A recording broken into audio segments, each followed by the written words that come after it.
বছরের পর বছর মেরামত হয় না রাজধানীর অনেক এলাকার ভাঙাচোরা রাস্তা, ডুবে যায় বৃষ্টি হলেই। উন্নয়ন বৈষম্য দূর করার দাবি। আমার সামনে ক্লাস, এখন আমি কিভাবে ব্যাক করব এটাই ভাবতেছি। মোটামুটি আগে ভালোই ছিল, এই ওয়াশার লাইন কাটার পরেই অবস্থা বেশি খারাপ হয়েছে। বৃষ্টি হইলে এই জায়গা দিয়ে হাঁটাচলা করা যায় না, অনেক সময় দেখা যায় রিস্কা পড়ে যায়। সাইবার নিরাপত্তা আইন বাতিল হবে শিগগিরই, মামলা প্রত্যাহারের উদ্যোগ, পর্যায়ক্রমে সব কালা কানুন বাতিলের আশ্বাস। অবশ্যই আমাদের ডিজিটাল সিকিউরিটি অ্যাক্ট বাতিল করা উচিত। যখন নতুন আইন হবে, এটার বেসিক অ্যাপ্রোচ থাকবে সাইবার সুরক্ষা দেওয়া। ডিসি নিয়োগে অর্থ লেনদেনের প্রতিবেদন ভুয়া, দাবি অভিযুক্ত সচিবের। ব্যবস্থা নিতে তথ্য মন্ত্রণালয়ে 3 সুপারিশ। যাকে কেন্দ্র করে এই ভুয়া লোক, তাকে তার বিরুদ্ধে আইনানুগ ব্যবস্থা নেওয়ার জন্য স্বরাষ্ট্র সচিবকে লেখা হয়েছে, যাতে তারা মেবি 1-2 দিনের মধ্যে তখন আমরা নিউজ করতে পারবে হি উইল বি অ্যারেস্টেড।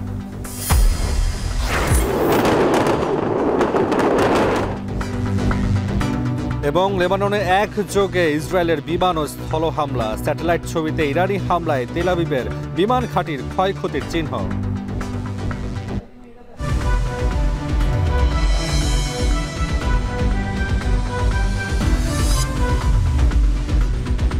আমি ওয়েলকাম দিচ্ছি।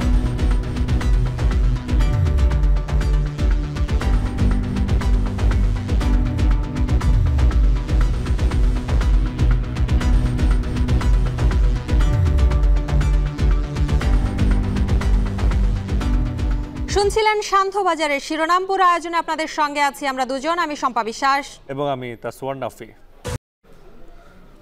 শম্পা, আমরা শুরুতে যেমনটি দেখছিলাম যে তীব্র গরমে এই রাজধানীতে বৃষ্টি কখনো স্বস্তি নিয়ে আসতে পারে না, নিয়ে আসে একরাশ ভোগান্তি। কেবল প্রধান সড়ক নয়, প্রান্তিক ও শহরতলির এলাকাগুলোর সড়ক অলিগলির ডুবে থাকে পানিতে। নাফি, হালকা কিংবা ভারী বৃষ্টিপাত যেটি হোক না কেন, ভোগান্তি এই শহরের মানুষের নিত্যসঙ্গী। এবং এই ভোগান্তি নিরসনে যেসব সেবা সংস্থা কাজ করে, তাদের নীতিগুলো অনেকটা একপেশ। এই নিয়ে আমাদের হাতে প্রতিবেদন রয়েছে, যেটি তৈরি করেছেন সহকর্মী আজহার লিমন। আমরা দেখে আসবো সেটি।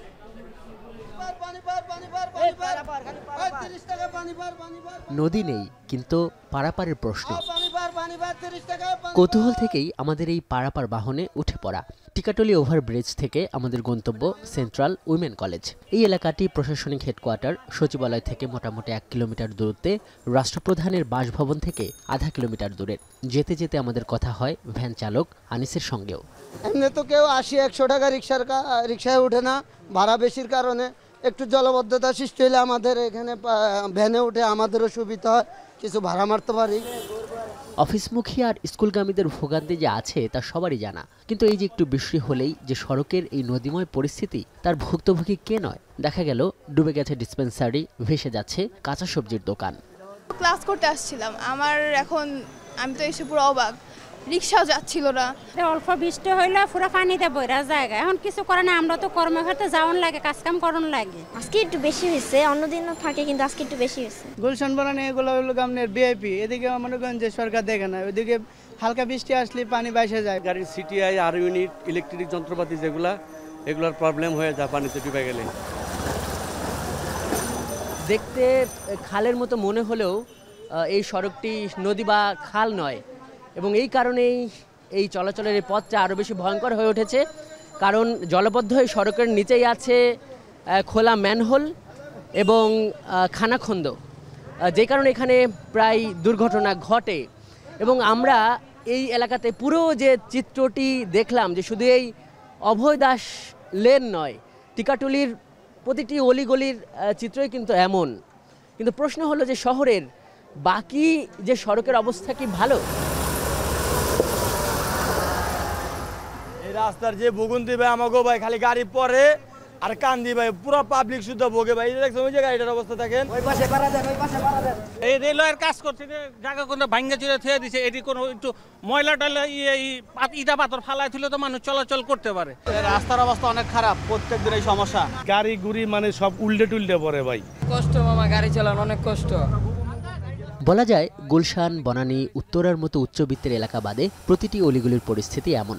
এই যেমন গ্যান্ডারিয়ার এই সড়কটি, এর আশপাশে দয়াগঞ্জ, শনিরাখড়া, মান্ডা, উত্তরখান কিংবা দক্ষিণ খান এসব এলাকার সড়কগুলোর অবস্থা কতদিন ধরে যে ভালো নয় তা ভুলেও গেছেন প্রান্তিক মানুষগুলো। আর একেই বড় বৈষম্য হিসেবে দেখছেন ভুক্তভোগী নাগরিকেরা। রাস্তাঘাটের পরিস্থিতি তো ভয়াবহ খারাপ। নতুন সরকার আছে, কিছু করবো নাকি? পুরান সরকার তো যা করার কইরেই গেছে।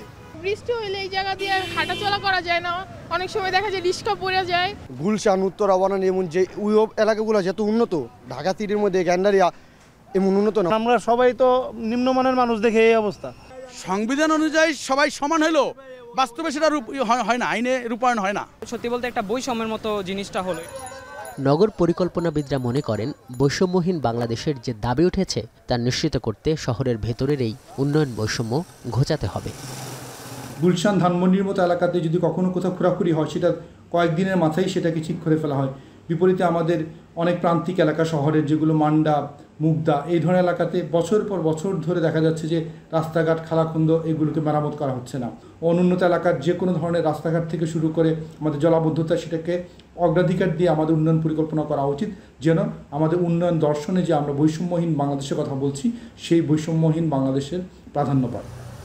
এসব সমস্যার গোড়ায় যে সেবা সংস্থাগুলোর স্বেচ্ছাচারী খোরাখুরি আর উদাসীনতা, শহরবাসী তা জানেন। তারা মনে করেন সরকারের উচ্চ পর্যায় থেকে বৈষম্যহীন মনোভাব ও নীতি ঠিক না হলে অপেক্ষাকৃত কম আয়ের মানুষের বসবাসের জায়গাগুলোতে তেমন কোনো পরিবর্তন আসবে না। আজহার লিমন, এখন, ঢাকা। দিনভর থেমে থেমে বৃষ্টিতে বিভিন্ন এলাকায় জলাবদ্ধতা ও যানজটে ভোগান্তি পোহাতে হচ্ছে নগরবাসীকে। এই মুহূর্তে টিকাটুলির মোড়ে আছেন সহকর্মী শাহাদাত অভ্র, চলে যাচ্ছি তার কাছে। অভ্র, এই মুহূর্তে কি পরিস্থিতি দেখছেন? তাছাড়া জানাবেন দিনভর থেমে থেমে বৃষ্টির কারণে পুরো রাজধানীতে কি প্রভাব পড়েছে? শম্পা, আজকে সকাল থেকে যে বৃষ্টি হয়েছে, সেই বৃষ্টির কারণে কিন্তু হচ্ছে যেখানে খানাখন্দ ছিল কিংবা গর্ত ছিল, সেখানে কিন্তু হচ্ছে পানিতে পরিপূর্ণ হয়ে গেছে। এমনকি হচ্ছে ঢাকা শহরের নানা জায়গায় কিন্তু হচ্ছে পানির যে জলাবদ্ধতা, সেটা জমেছিল রাস্তার উপরেই, যার কারণে অনেকাংশেই জ্যাম প্রায় 2 থেকে 3 গুণ বেড়ে গিয়েছে। এর ফলশ্রুতিতে কিন্তু অনেকেই বলছেন যে 2 থেকে 3 ঘন্টা বসে থেকে বাসে তারপর কিন্তু হাঁটা শুরু করেছেন এবং এর পরবর্তীতে হেঁটেই প্রায় 2 থেকে 1.5 ঘন্টা পথ পাড়ি দিয়েছেন, এমন অনেকের সাথে আমার কথা হয়েছে। যদি আমি একটু দেখাই যে পুরো রাস্তাটি কিন্তু হচ্ছে পানিতে এখনও জলাবদ্ধতা সৃষ্টি হয়ে আছে, যার কারণে কিন্তু এক পাশ দিয়ে পুরোপুরি গাড়ি চলাচল করতে পারছে না, আর বাকি যেই পাশ দিয়ে গাড়ি চলাচল করতে পারছে সে পাশে কিন্তু অনেকাংশেই ভাঙা।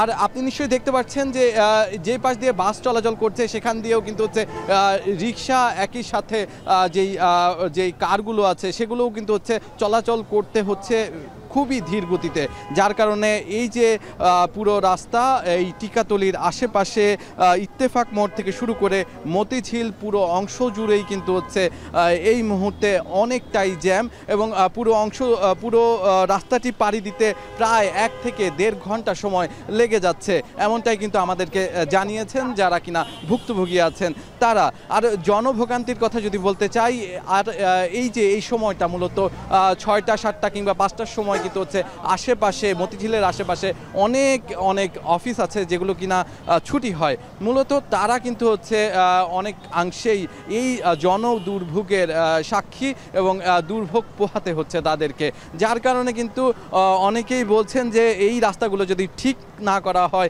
এবং ড্রেনেজ ব্যবস্থা যদি ঠিক না করা হয়, তাহলে কিন্তু এই গুড়ি গুড়ি বৃষ্টিতেও তাদেরকে নানাভাবে ভোগান্তির সম্মুখীন হতে হবে। একই সাথে কিছুদিন আগেই এক পাশ দিয়ে কিন্তু কাজ করেছে বিদ্যুতের লাইনগুলো নিচে দিয়ে নেওয়ার কাজ করা হয়েছে, একই সাথে পানি সরবরাহের ওয়াসার কাজ করা হয়েছে এবং গ্যাসের লাইন নিচ দিয়ে নেওয়ার যে কাজটি সেটিও করা হয়েছে, যার কারণে এই যে 3 বিভাগের কাজ, সেই 3 বিভাগের কাজ করতে গিয়ে কিন্তু এই যে পুরো রাস্তা জুড়ে কিন্তু খোঁড়া হয়েছিল, এই খোঁড়ার পুরো ব্যাপারটা এখনো পর্যন্ত ঠিকভাবে ঢালাই করা হয়নি, যার কারণে কিন্তু এই যে যেখানটায় কাটা হয়েছিল সেখানে অনেকটা পানি এখন পর্যন্ত জমে আছে, যেটি কিনা সকালে বৃষ্টি হয়েছিল, সেই সকালের পানিটি এখনো এখান থেকে নেমে যেতে পারেনি। এই ছিল আমার কাছে টিকাতলি থেকে সর্বশেষ। শম্পা। দিনভর বৃষ্টিতে রাজধানীর বিভিন্ন এলাকায় জলাবদ্ধতার সৃষ্টি হয়েছে, এতে ভোগান্তি পোহাতে হচ্ছে রাজধানীবাসীকে। সেই খবর জানাচ্ছিলেন সহকর্মী শাহাদাত অভ্র। নাফি, আমরা বৃষ্টির খবর জানছিলাম, এবার একটু ভিন্ন প্রসঙ্গ। দ্রুতই বাতিল হবে সাইবার নিরাপত্তা আইন এবং এই আইনে যেসব মামলা হয়েছে সেগুলো প্রত্যাহারের উদ্যোগ নেওয়া হচ্ছে বলে জানিয়েছেন উপদেষ্টা আসিফ নজরুল। শম্পা, এ সময় উপদেষ্টা নাহিদ ইসলাম বলেন, সংশোধনের মাধ্যমে যে আইন হবে সেটা যেন স্থায়িত্ব ও প্রশ্নের ঊর্ধ্বে থাকে সে ব্যাপারেও পদক্ষেপ নেওয়া হচ্ছে। এ নিয়ে বিস্তারিত জানাবেন নাজমুস সাকিব। গত আগস্ট পর্যন্ত দেশের 8টি সাইবার ট্রাইব্যুনালে মোট ৫,৮১৮টি মামলা চলমান। বর্তমানে স্পিচ অফেন্স সম্পর্কিত মোট ১,৩৪০টি মামলা আছে, যার মধ্যে ৪৬১টি মামলা তদন্তকারী সংস্থার নিকট তদন্তাধীন এবং ৮৭৯টি মামলা দেশের 8টি সাইবার ট্রাইব্যুনালে বিচারাধীন। কিন্তু এসব মামলা যে সাইবার নিরাপত্তা আইনে হয়েছে সেটি নিয়ে শুরু থেকেই নানা মহলে চলছে বিতর্ক সমালোচনা। আইনটিকে মত প্রকাশে বাধা দেওয়ার জন্য আওয়ামী লীগ সরকারের অন্যতম ফাঁদ বলছেন বিশ্লেষকরা। এ অবস্থায় সাইবার নিরাপত্তা আইন থাকবে নাকি বাতিল, থাকলেই বা সংশোধন হবে কিভাবে, এই নিয়ে অন্তর্বর্তীকালীন সরকারের উপদেষ্টা ও অংশীজনদের সাথে অনুষ্ঠিত হয় মতবিনিময় সভা, যেখানে উপস্থিত ছিলেন আইন উপদেষ্টা আসিফ নজরুল, তথ্য উপদেষ্টা নাহিদ ইসলাম, ভুক্তভোগী আইনজীবী, নাগরিক প্রতিনিধি ও বিভিন্ন মানবাধিকার সংগঠনের প্রতিনিধিরা। আমার মনে হয় এ সময় সাইবার আইনের ভুক্তভোগীরা তুলে ধরেন নিপীড়নের গল্প। তেমনই একজন খাদিজা, এই আইনের মামলায় যার জীবন থেকে কেড়ে নিয়েছে 15টি মাস।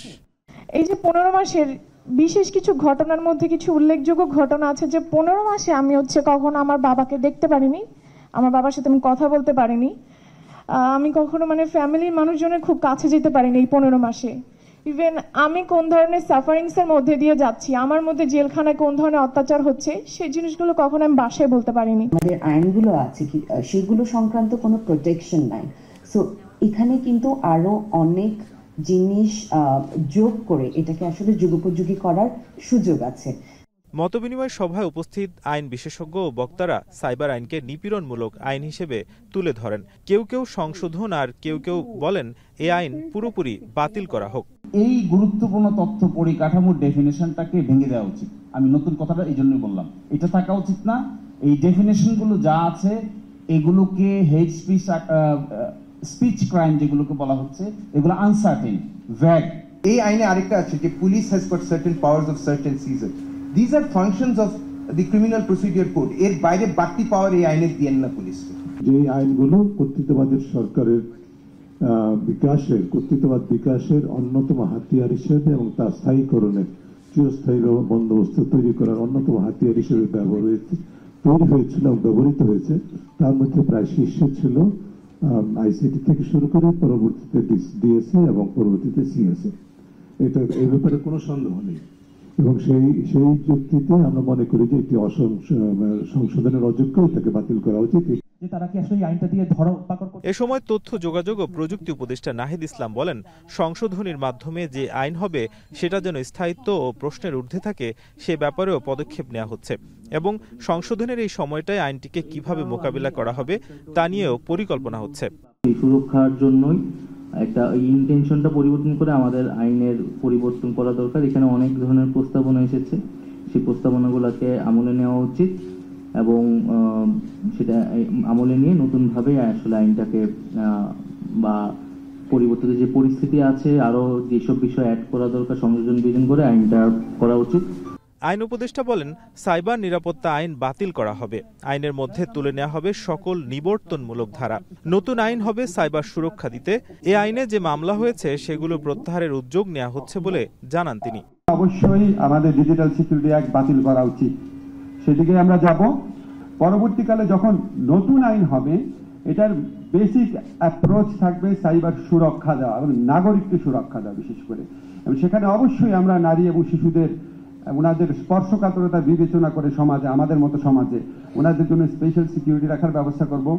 শুধু সাইবার নিরাপত্তা আইন নয়, দেশের সকল কালাকানুন অবিলম্বে বাতিল কিংবা সংশোধন করা হবে বলে জানান আইন উপদেষ্টা। 2023 সালে ডিজিটাল নিরাপত্তা আইনের নাম বদলে রাখা হয় সাইবার নিরাপত্তা আইন। সরকারের দিক থেকে ক্ষমতা যত বেশি। নাজমুস সাকিব, এখন, ঢাকা।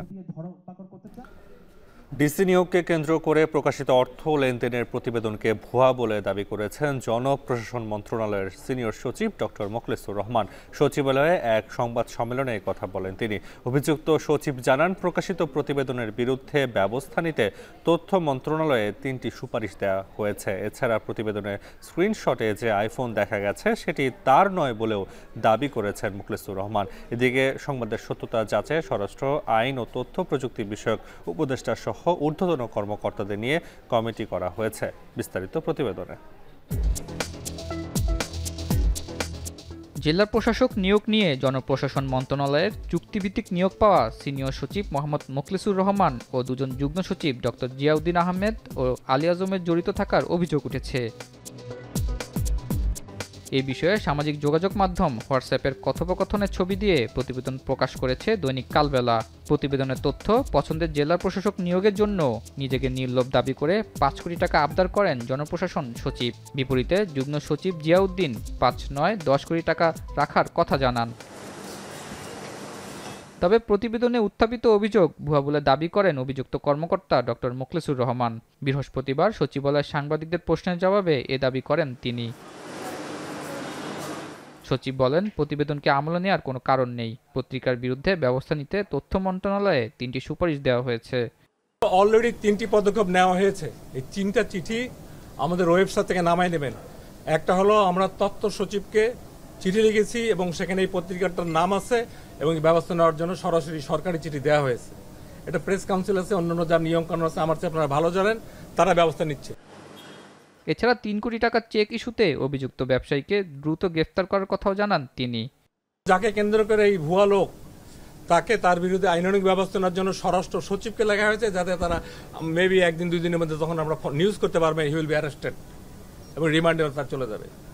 3 নম্বর হইল, যে ব্যাংকারের অনভিজ্ঞতা অথবা ভুলের কারণে ব্যাংক অ্যাকাউন্টটা খোলা হয়েছিল, বাংলাদেশ ব্যাংকের গভর্নরকে চিঠি দেওয়া হয়েছে।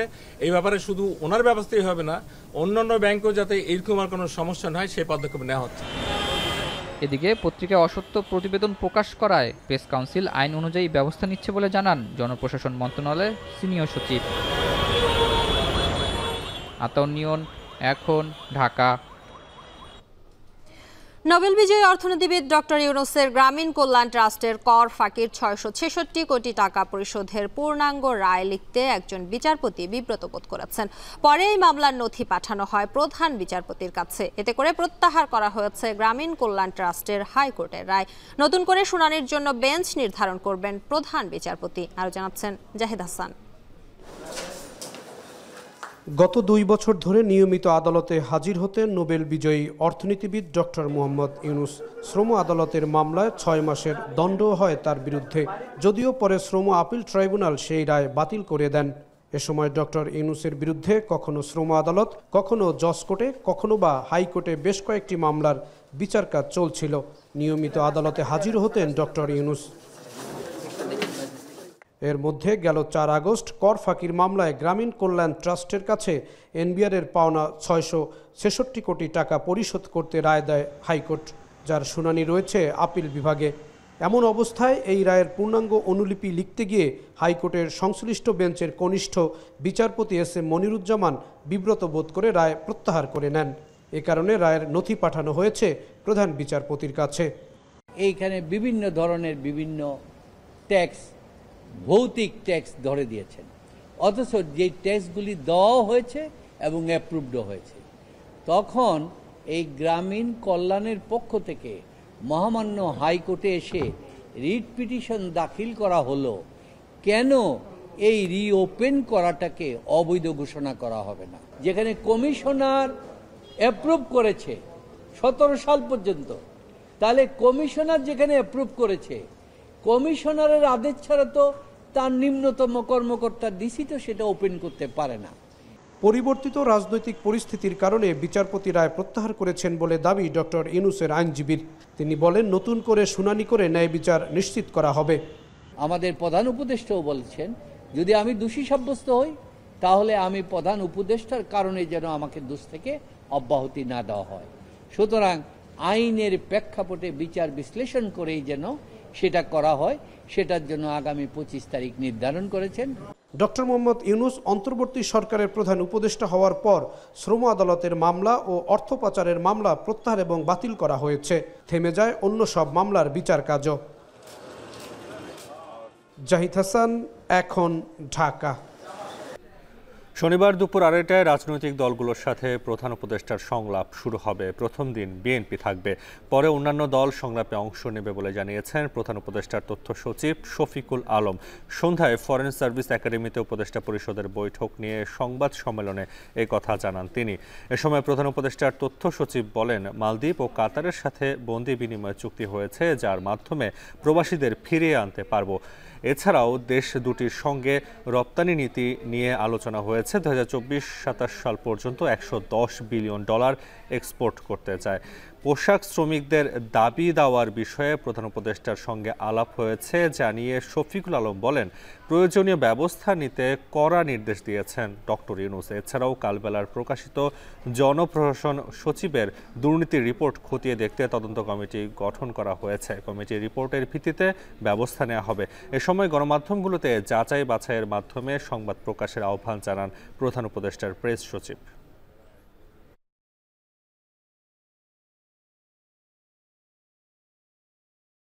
কালবেলাতে একটা রিপোর্ট এসছে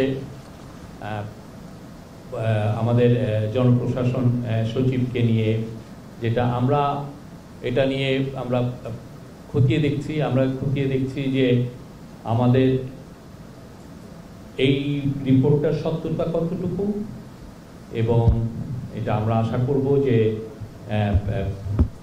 আমাদেরকে পত্রিকাগুলো যেভাবে রিপোর্ট করছেন সেই রিপোর্টের আলোকে আমরা বলতে পারি যে আমরা ফ্রিডম অফ প্রেসে বিশ্বাস করি, কিন্তু অ্যাট দ্য সেম টাইম আমরা আশা করব যে পত্রিকাগুলো তাদের নিউজ প্রেজেন্টেশনে আমরা আশা করব যে তারা কোনো ধরনের কোনো ডিসইনফরমেশন যাতে না ছড়ায়। পলিটিক্যাল পার্টিগুলোর সাথে আলাপটা শুরু হচ্ছে শনিবার 2:30টার সময়। প্রথম দিন বিএনপি থাকবে, এটুকু আমি বলতে পারি। এরপরে তো আরও বাংলাদেশের প্রধান কিছু পার্টিগুলো থাকবে। এ নিয়ে প্রতিবেদন থাকছে কিছুক্ষণ পর। এর সাথে সান্ধ্যবাজারে নিচ্ছি ছোট্ট একটা বিরতি, ফিরছি একটু পর।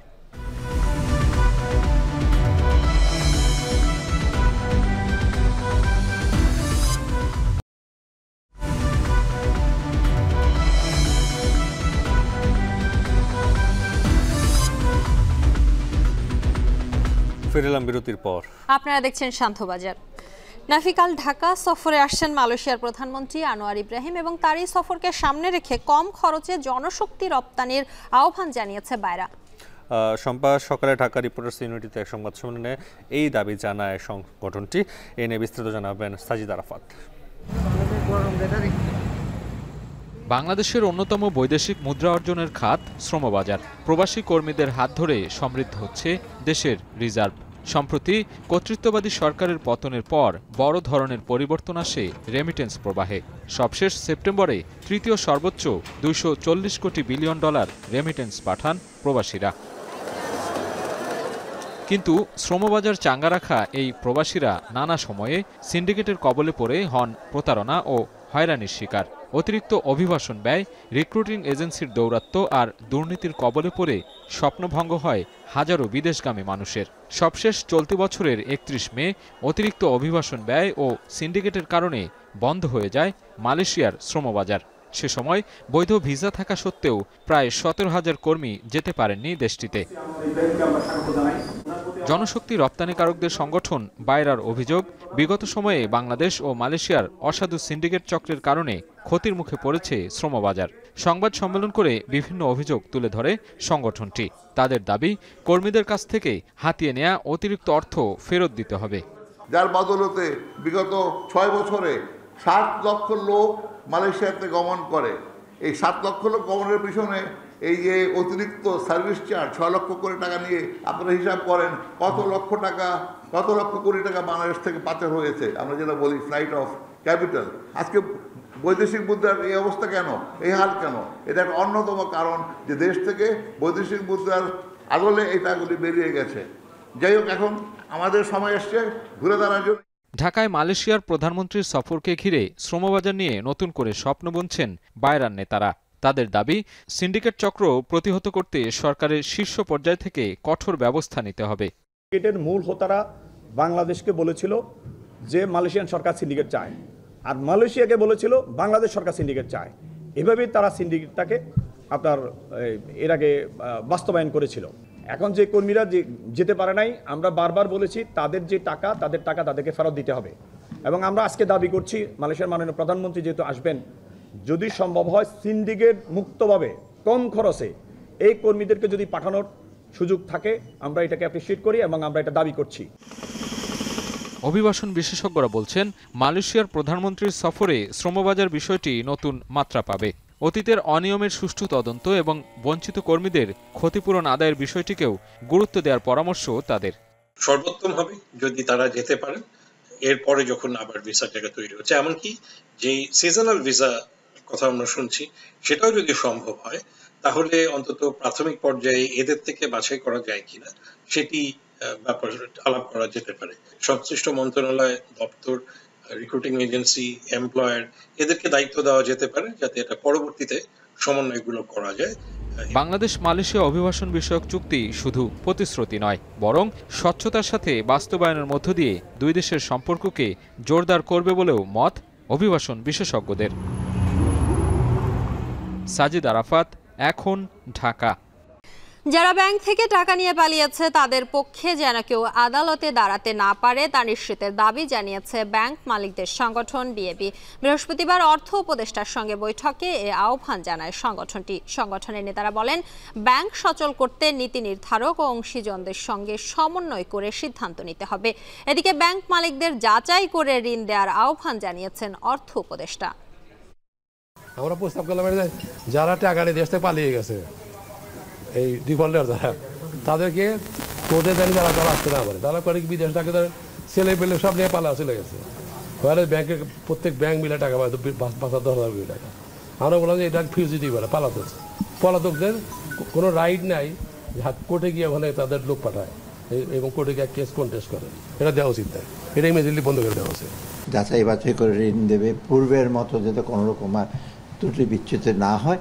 আর তারপরে আমি একটা বলছি অন্তর্ভুক্তিমূলক ঋণ, মানে ছোট মিডিয়াম এন্টারপ্রাইজ, যারা অনেক সময় ব্যাংকিং সেক্টর থেকে আপনার থেকে ঠিক যথাযথভাবে ঋণ পায় না, সেটাকে ইসে করার জন্য।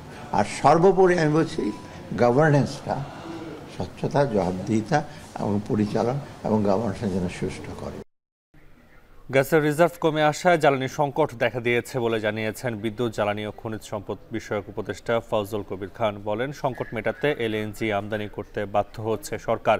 বিকেলে সচিবালয়ে এক সংবাদ সম্মেলনে এসব কথা বলেন তিনি। গ্যাস অনুসন্ধান কার্যক্রম জোরদার করা হচ্ছে উল্লেখ করে উপদেষ্টা বলেন, গভীর সমুদ্রে গ্যাস অনুসন্ধানে 7টি প্রতিষ্ঠান আগ্রহ প্রকাশ করেছে। 2025 সালের মধ্যে 35টি কূপ খনন করা হবে। এর মধ্যে 11টি কূপ খনন করবে বাপেক্স, বাকি 24টি উন্মুক্ত দরপত্রের মাধ্যমে কাজ দেয়া হবে বলে জানান উপদেষ্টা। আগামী সপ্তাহে দরপত্র আহ্বান করা হবে। এগুলো বাস্তবায়ন হলে গ্যাসের সংকট কমে যাবে বলে জানান উপদেষ্টা।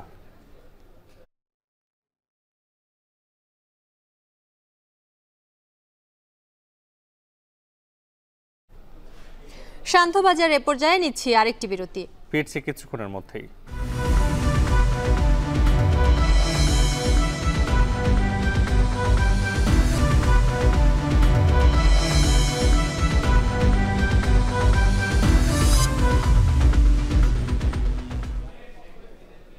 বিরতির পর ফিরে এলাম, দেখছেন শান্তবাজার। বাংলাদেশে কসমেটিক্স পণ্যের চাহিদা বাড়লেও দেশীয়ভাবে মানসম্পন্ন পণ্য উৎপাদন বাড়েনি। ব্যবসায়ীদের দাবি, নীতি সহায়তা পেলে এটি হবে সম্ভাবনাময় খাত। তবে ভোক্তা অধিকার সংরক্ষণ অধিদপ্তর বলছে, বিদেশি মোড়কে দেশি পণ্য বাজারজাত করা যাবে না, ভোক্তার কাছে পৌঁছাতে হবে মানসম্মত পণ্য নিয়ে। বিস্তারিত সিফাত শাহরিয়ার প্রতিবেদনে। সময়ের বিবর্তনে মানুষ হয়েছে সৌন্দর্য পিপাসু, নিজের যত্নে যুক্ত করেছে নানা প্রসাধনী। তাতে সারা বিশ্বে কসমেটিক্সের বাজার দাঁড়িয়েছে $7 ট্রিলিয়ন। বলা হচ্ছে, বাংলাদেশে 2027 সালের মধ্যে এই খাতের প্রবৃদ্ধি হবে 16% বেশি। তবে চাহিদা আর যোগানের মধ্যে যেন বিস্তর ফারাক। তাতে নকল পণ্যে সয়লাভ সারা দেশ। এই নকল পণ্যের উৎপাদন বন্ধ ও বাংলাদেশে উৎপাদিত পণ্যের রপ্তানি বাড়াতে ভোক্তা অধিদপ্তর ও association of skin care and beauty products manufacturers and exports of বাংলাদেশের যৌথ উদ্যোগে এক সেমিনারের আয়োজন করা হয়। সেমিনারে ব্যবসায়ীদের দাবি, ভালো মানের প্রসাধনী পণ্য তৈরি শুরু হয়েছে বাংলাদেশে। তাতে দেশীয় প্রসাধনী পণ্য ব্যবহারের তাগিদ দেন ভোক্তাদের। সেই সাথে এ খাতের পরিধি বাড়াতে সরকারের নীতি সহায়তা চান ব্যবসায়ীরা। মোর অ্যান্ড মোর ফরেন প্রোডাক্টের প্রতি আমরা ডিপেন্ডেন্ট হয়ে যাচ্ছি এবং আমাদের যে এখন তো উঠে আসছে, আমাদের কসমেটিক ইন্ডাস্ট্রি উঠে আসছে, আমাদের উচিত হবে টু প্রমোট দিস ওয়ান। এবং এই প্রমোশনের ক্ষেত্রে এখানে আমরা যারা বসে রয়েছি প্রত্যেকেরই কিন্তু কাজ করার সুযোগ আছে। তবে চিকিৎসকরা মনে করছেন শুধু নীতি সহায়তা নয়, প্রয়োজন মানসম্পন্ন পণ্য উৎপাদন। তাতে ত্বক যেমন সুস্থ থাকবে তেমনি বাড়বে রপ্তানি। বেশিরভাগই দেখা যায় যে স্কিন কেয়ার প্রোডাক্ট ইউজ করছে এবং ওখান থেকে বিভিন্ন ধরনের সমস্যা দেখা দিচ্ছে। আমাদের দেশে মার্কেটের ভ্যালুটা বাড়াতে পারি, সেটা হচ্ছে গুণগত মানের পণ্য, এবং আমরা যদি প্রোডাক্টগুলোকে ফর্মুলেশন করে আমাদের স্কিন বুঝে প্রোডাক্টগুলো ইউজ করি, তাহলে কিন্তু আমাদের স্কিনের যে বিভিন্ন সমস্যাগুলো আমরা দেখি সেগুলা না হওয়ার সম্ভাবনা অনেক বেশি থাকে। আর ভোক্তা অধিদপ্তরের পরিচালক আব্দুল জলিল বলেন, বিদেশি মোড়কে দেশি পণ্য নয়, ভোক্তার কাছে পৌঁছাতে হবে মানসম্মত পণ্য নিয়ে। এখানকার এনভায়রনমেন্টের সাথে কি ধরনের প্রোডাক্ট আমার দরকার সেটা কিন্তু রিসার্চ করে আমাদের ওইভাবে প্রোডাক্টের ডেভেলপমেন্ট করতে হবে, ওইভাবে স্পেসিফিকেশান আমাদের কিন্তু ডিটারমাইন করতে হবে। তাহলে এই প্রোডাক্টটা এখানে চলবে এবং মানুষের আস্থা অর্জন করতে পারবে। এবং সেক্ষেত্রে আমাদের বিদেশি অর্থ মানে বিদেশি মুদ্রা খরচ করে আমার এই বিদেশি পণ্য ইম্পোর্ট করতে হবে না। ভোক্তাদের কাছে আমরা সঠিক প্রোডাক্টটা দিতে পারি, সেজন্য কিন্তু আমাদের কাজ করতে হবে। খাত সংশ্লিষ্টদের দাবি, 2027 সাল নাগাদ এই খাত থেকে প্রসাধনী পণ্য রপ্তানি আরও বাড়াতে সক্ষম হবে Bangladesh. We are making technology, not the product. সিফাত শাহরিয়ার, এখন, ঢাকা। কারাগার থেকে জামিনে মুক্তি পেলেন দৈনিক আমার দেশ পত্রিকার সম্পাদক মাহমুদুর রহমান। বিকেল 3:30টায় গাজীপুরের কাশিমপুর কেন্দ্রীয় কারাগার থেকে তিনি জামিনে মুক্তি পান। এর আগে সকালে ঢাকা মহানগর দায়রা জজ আদালত মাহমুদুর রহমানের জামিন মঞ্জুর করেন। পরে জামিনের কাগজপত্র কারাগারে পৌঁছালে যাচাই বাছাই শেষে বিকেলে তাকে মুক্তি দেওয়া হয়। এ সময় কারা ফটকে তাকে ফুল দিয়ে বরণ করেন গাজীপুর মহানগর বিএনপি নেতাকর্মী এবং সমর্থকরা। গত 29 সেপ্টেম্বর ঢাকার চিফ মেট্রোপলিটন ম্যাজিস্ট্রেট আদালতে আত্মসমর্পণ করেন মাহমুদুর রহমান। পরে তাকে কারাগারে পাঠানো হয়। সাবেক প্রধানমন্ত্রী শেখ হাসিনার ছেলে সজীব ওয়াজেদ জয়কে অপহরণ ও হত্যা চেষ্টার ষড়যন্ত্র অভিযোগে 2015 সালের 3 আগস্ট রাজধানীর পল্টন থানায় মাহমুদুর রহমানের বিরুদ্ধে মামলা করে পুলিশ।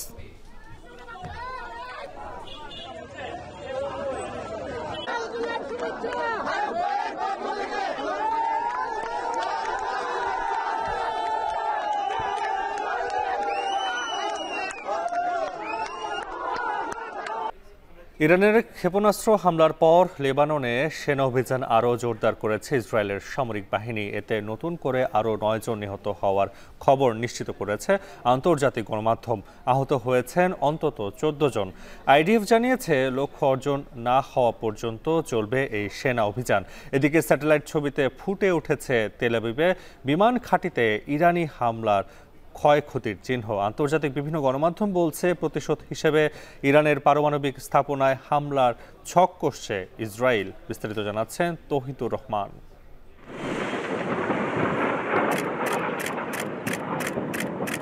ইসরায়েলের মুহুর্মুহু বিমান হামলা ও স্থল অভিযানে কাঁপছে লেবানন।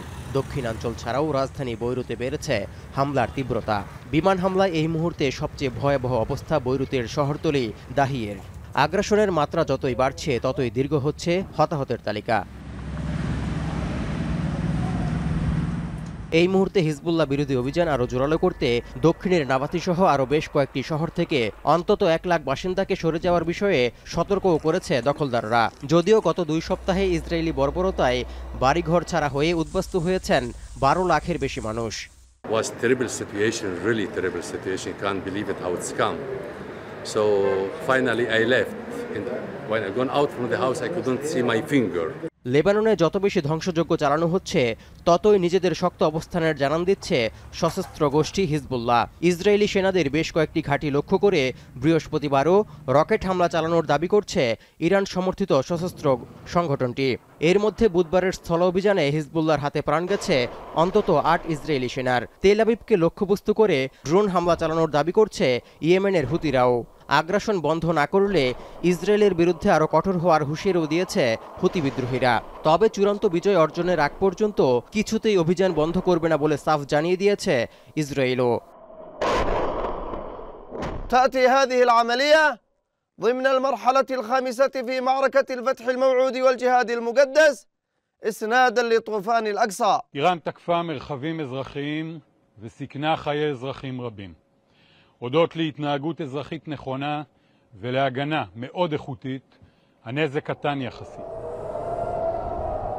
এদিকে হিজবুল্লাহ প্রধান হাসান নাসরাল্লাহকে হত্যার পর ইরান ইসরায়েল উত্তেজনাও চরম পর্যায়ে পৌঁছেছে। মঙ্গলবার রাতে ইসরায়েলের বিভিন্ন সামরিক স্থাপনা লক্ষ্য করে প্রায় ২০০ ক্ষেপণাস্ত্রও নিক্ষেপ করে ইরান। তবে তেল আবিব ক্ষয়ক্ষতির কথা স্বীকার না করলেও স্যাটেলাইটে তোলা বেশ কয়েকটি ছবির বরাত দিয়ে চাঞ্চল্যকর তথ্য তুলে ধরেছে বিভিন্ন আন্তর্জাতিক সংবাদ মাধ্যম, যেখানে দাবি করা হয় ওই দিনের ইরানি হামলায় ইসরায়েলের নেভাতিম বিমান ঘাঁটির ব্যাপক ক্ষয়ক্ষতি হয়েছে। ধ্বংসস্তূপে পরিণত হয়েছে বিমান ঘাঁটির প্রধান রানওয়ে। এ অবস্থায় ইরানের পারমাণবিক স্থাপনায় হামলার ছক আঁকছে ইসরায়েল। তবে এতে সমর্থন দেবে না বলে জানিয়েছে যুক্তরাষ্ট্র। যুদ্ধে জড়াতে না চাইলেও তেল আবিবের যে কোনো আক্রমণের কঠোর জবাব দিতে তেহরান প্রস্তুত বলেও হুঁশিয়ার করা হয়েছে। এমন উত্তেজনার মধ্যেই সামাজিক যোগাযোগ মাধ্যমে ছড়িয়ে পড়া একটি পোস্টে দেখা গেছে ইরানের হিট লিস্টে রয়েছেন ইসরায়েলের প্রধানমন্ত্রী বেনিয়ামিন নেতানিয়াহু, যা নিয়ে তৈরি হয়েছে চাঞ্চল্য। امنیت منطقه امنیت همه ما مسلمان هاست و ما به هیچ وجه به دنبال جنگ و خونریزی نیستیم. از موقعی که بنده به عنوان رئیس جمهور انتخاب شدم در تمام صحبت ها এদিকে লেবাননে হিজবুল্লাহর প্রধান হাসান নাসরাল্লাহকে তার জীবনের ঝুঁকি নিয়ে ইরানের সর্বোচ্চ নেতা আয়াতুল্লাহ আলী খামিনি আগেই সতর্ক করেছিলেন বলে সংশ্লিষ্ট সূত্রের বরাত দিয়ে খবর প্রকাশ করেছে সংবাদ মাধ্যম রয়টার্স।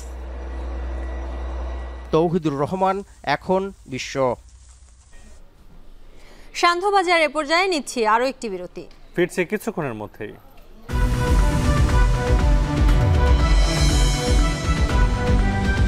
শেষ করছি সান্ধ্যবাজার, তবে তার আগে শিরোনামগুলো আরও একবার।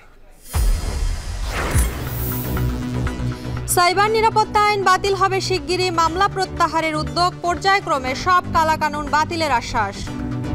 অবশ্যই আমাদের ডিজিটাল সিকিউরিটি অ্যাক্ট বাতিল করা উচিত। যখন নতুন আইন হবে এটার বেসিক অ্যাপ্রোচ থাকবে সাইবার সুরক্ষা দেওয়া। ডিসি নিয়োগে অর্থ লেনদেনের প্রতিবেদন ভুয়া, দাবি অভিযুক্ত সচিবের, ব্যবস্থা নিতে তথ্য মন্ত্রণালয়ের ৩ সুপারিশ। যাকে কেন্দ্র করে এই ভুয়া লোক, তাকে তার বিরুদ্ধে আইনানুগ ব্যবস্থা নেওয়ার জন্য স্বরাষ্ট্র সচিবকে লেখা হয়েছে, যাতে তারা মেবি একদিন ২ দিনের মধ্যে তখন আমরা নিউজ করতে পারবেন হি উইল বি অ্যারেস্টেড।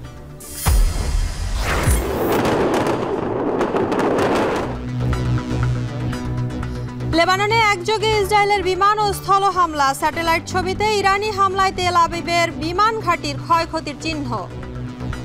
এর সাথে শেষ করছি সান্ধ্যবাজার। এখন টেলিভিশন ওয়েবসাইটে দেখতে ভিজিট করুন www.ekhon.tv।